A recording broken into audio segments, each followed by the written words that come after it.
গেমটা হলো যে আমার হাসি 10 সেকেন্ডের মধ্যে থামাতে পারবে তাকে আমি নগদ 50,000 টাকা দিব। আমরা রাজি। কিন্তু এখানে একটা শর্ত আছে যে আমার হাসি থামাতে আসবে তাকে 1000 টাকা করে দিতে হবে। আমি রাজি রাজি রাজি। ম্যাম আপনি পুরো পাগল আর আপনার হাসিটাও গাধার মতো। ম্যাম আপনার গা থেকে তো ভীষণ দুর্গন্ধ বেরোচ্ছে, আপনি কি স্নান করেন না? ভালো থাকবেন। ম্যাম আপনি না পায়খানা দিয়ে ব্রেকফাস্ট করেন? ম্যাম আপনি তো দিন দিন হাতির মতো মোটা হয়ে যাচ্ছেন, এত খান আপনার লজ্জা করে না? এভাবে বললে হবে না, ম্যামকে ভয় দেখাতে হবে, তাহলে এমনিতে হয়ে যাবে।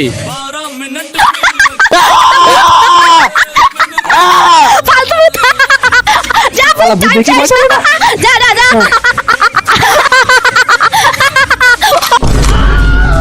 কি করে